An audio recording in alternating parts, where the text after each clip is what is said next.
And now we're joined by the head coach of the Trenton Devils, Rick Kowalsky. Coach, tough one in Reading yesterday. You guys played pretty well first 40 minutes, take a 2-goal lead into the third. What happened in the span of 6 minutes?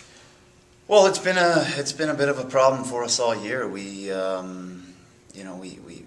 had control of the game. They really had nothing going, not much life. I thought we had played well, like you said, through 2 periods. Unfortunately, probably could have had a couple more goals, but didn't capitalize on our opportunities and really put the game away. And then, unfortunately, we have a breakdown, which is fine, and we turn the puck over a bit in our own end, and they end up, making a nice play from behind the net. But it's just 1 goal, and we were still in control of the game. Obviously, the crowd got into it at that point. It's a momentum shift. We've seen it a lot this year. It can go both ways. But as a pro athlete, you got to just the next group over's got to take the initiative to go and get that momentum back, whether it's a hit or getting the puck deep or just having a real solid shift. And we've just really struggled as a group to recover from some of those things throughout the year. Going right back to the opening weekend, teams have scored in bunches on us. And it's really frustrating. And last night was especially tough to swallow, because I really didn't think that they were even into the game until they got that first goal. And then, like I said, with that said, we got to tighten things up defensively, and our guys just seem to panic a bit and lose their composure and get away from what we've been doing. So we had a meeting last night after the game. They met as a group when we got back here. We've definitely addressed it. It's now just a matter of the players going out and doing it. Do you see a personality in that room stepping ahead and sort of trying to take control from the player side, especially since you don't have your captain, Trevor Kell, here? Well, I think it's group. Some guys that we've really noticed that have led by their play have been Andy Thomas, obviously, who doesn't wear a letter, but is a mature kid. Justin Kutu has probably been one of our most consistent guys on the back end, just as from a competitive level. And then, to tell you the truth, the 2 goaltenders, so from an age standpoint and experience standpoint, are part of our really our leadership group. So those guys have. Their play, a lot of times your play dictates that, but those 4 guys in particular have really kind of stepped up that, and I think, I don't know for sure, but I'm pretty sure that the goaltenders had something to do with the meeting after we got off the bus last night.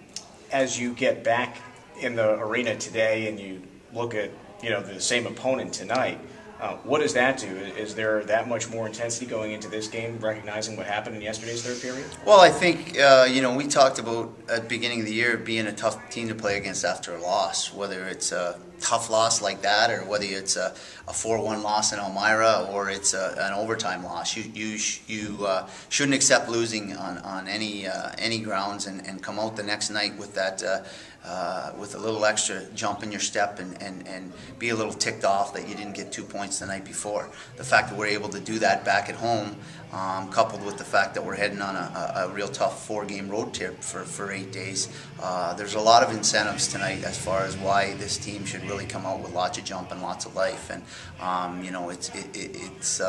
we were fine yesterday. But you also got to take into account as a coach that they're probably going to realize they didn't play their best game, and we're going to see a better game from them. So, it's on these guys now. We've done enough talking in the last 24 hours as a group and as individuals. It's on these guys to go out and get it done. What did you see on the Devils' power play last night? You guys were 2 for 6, not bad. You moved the puck pretty well. Tell me what you saw in the power play that was perhaps something that went right yesterday. Well, we executed the breakout on Dan Eves' goal was actually exactly how we drew it up, to kind of expose their forecheck. And it's good to see guys execute, and it's good to see as a coach that the things you put in place work when they're done right. Obviously the biggest thing I think on the power play is, you're really starting to see Brett Wilson's creativity. He made a heck of a play on Harder's goal too there, and he started the play. Dave Leader broke out the puck, but Wilson and Harder made the play on Dan Eves' goal too. So as far as puck movement, both 1 goal off the rush, 1 goal off kind of a broken play in front of the net. So to say that it was they were all because of excellent movement in zone, not necessarily. It's still a work in progress. Justin Pender will be back in the lineup. Obviously, we know he has the big shot. He's going to get an opportunity to use that tonight. So it's still a work in progress.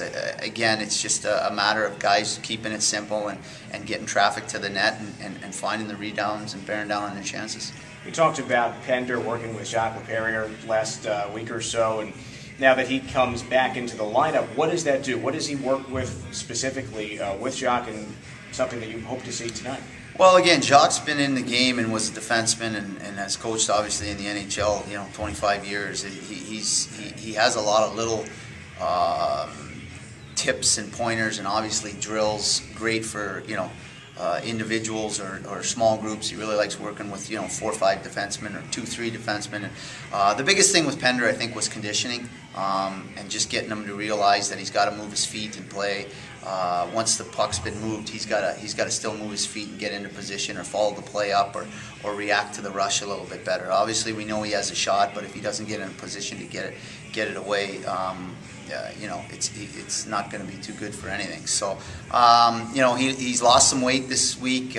He looked better as the week progressed. We weren't dead set on putting him in, but the kid worked hard and he's done a lot with Lappy this week, and we all feel that he's improved this week. And sometimes sitting out, watching your teammates, whether they're winning or losing, coupled by the fact that you're getting skated pretty good every day, sometimes really re-energizes a guy and expect him to come out and have a good game tonight and really try and solidify his spot in the lineup.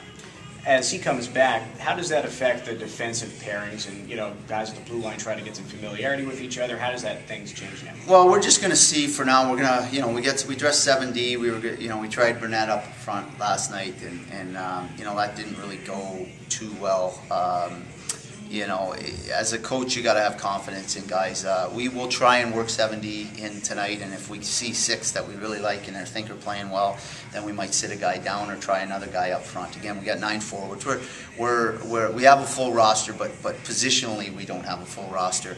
But the fact that we've had limited travel, last night was not a taxing game or an overly physical game, so guys should have lots of energy like tonight, and we don't play tomorrow, so they'll have tomorrow off before we head on the road here, and so guys are going to get a lot of ice and they should have lots of life and be ready to go. Sounds good. Rick Kowalsky as the Devils prepare for the Royals. Thanks and good luck. Thanks, Dan.